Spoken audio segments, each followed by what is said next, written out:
Hey guys, welcome back to Shank's Ranks, and today, per request of one of my viewers, we're going to be reviewing the Lion King 3D Blu-ray, the 2019 remake. So let's get into some tech specs real quick. The movie was released in 2019. It's rated PG. It's got a runtime of 1 hour and 58 minutes. For surround sound, we have a 7.1 DTS HD master audio track. For the aspect ratio, it's 1:78 widescreen, so it's going to fill up your entire picture this time. The film was shot in 6.5K with the exception of the CGI elements being in 2K, and it's got a 2K digital intermediate. So let's see what the critics have to say about it.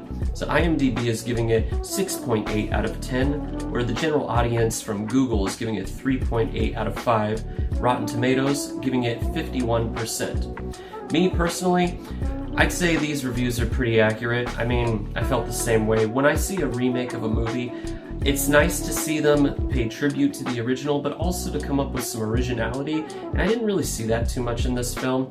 Just to give you an example, Beauty and the Beast, the live-action remake that they did a while back, I mean, there were some elements there that weren't in the original cartoon, like for instance explaining why Belle's mother wasn't there, and she was just there with her father. I was expecting to see more of that, although I do know that there is a new Lion King movie that came out, the Mufasa movie, so maybe that goes more into detail about the lore.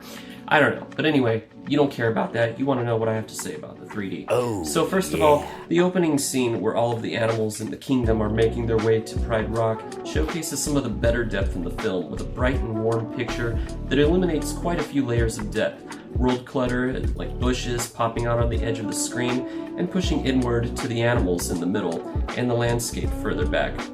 I also enjoyed the scene with the elephants walking towards the camera and all these birds you can see here running towards the edge of the screen. They don't actually pop out of the screen or anything, mind you. It looks like they're about to, but they just kind of vanish off the corners of the screen when they get to the front, but it still looked pretty cool.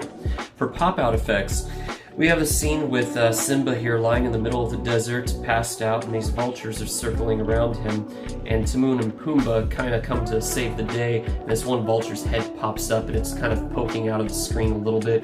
Maybe its beak might look like it's popping out, maybe like an inch outside of your TV screen. Not a lot, but it was pretty cool.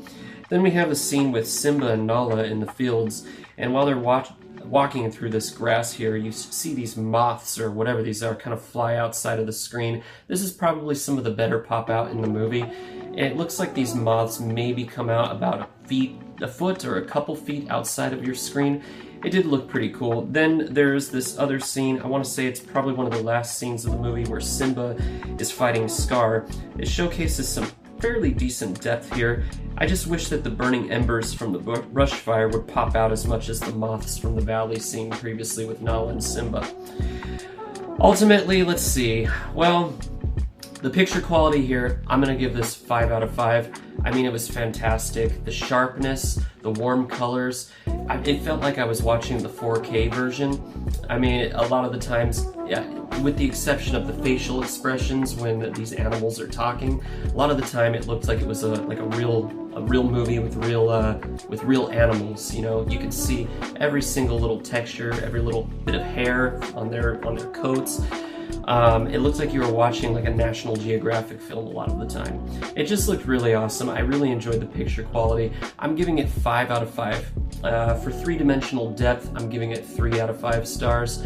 I was a little disappointed because with the exception of the opening scene and that last scene where Simba and Scar are fighting, the film just felt like a really cheap auto conversion, which is really surprising because the film was not a conversion. It was completely developed in 3D using computer technology, a VR technology is what I read. So I thought it would be a little bit better. But no, the beginning scene where it showcases a few different layers of depth, after that, it kind of just seems like the picture, the entire picture, is kind of pushed into the screen a little bit, providing a little bit of a window effect, which is kind of cool, but you can do that with the auto conversion feature on your TV. It didn't showcase any other layers, and I just thought that it would have, because, you know, you're in this beautiful landscape where there's a lot of grass and trees and whatnot, and I just thought they would have done a better job with it. That was my experience. I don't know, maybe you have a different one, but for me, I'd say 3 out of 5 on the depth. For the three-dimensional pop-out effects, I'm giving this one 1.5 out of 5. Like I said, there really wasn't a lot. There was that scene with the vulture poking its beak out of the screen. We have those moths or whatever they are flying off the screen a little bit while Simba and Nala are frolicking. And then at the end, during the battle scene, where you have some pretty decent layers of depth and the embers kind of look like they're coming off the screen a little bit. But other than that, it was fairly disappointing. Do I think it's worth getting in 3D?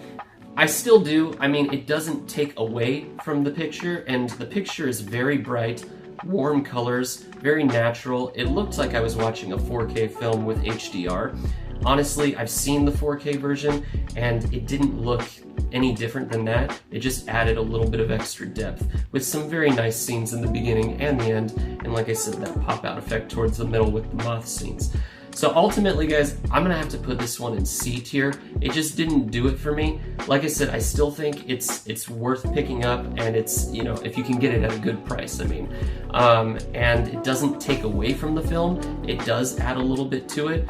But yeah, it's definitely not one of those kind of movies where if you have some friends over and you want to showcase the capabilities of your 3D television or 3D projector, I don't think it's one of those kind of showcasing films. Go ahead and stick with something like Guardians of the Galaxy or one of the IMAX documentaries like Under the Sea or Into the Sea, whatever they're called. Anyway, that's what I have on it, folks. If you like this video, please consider subscribing, and if you have seen this movie in 3D, I'd really love to hear your thoughts on it. Anyway, stay safe out there, guys, and have a blessed day.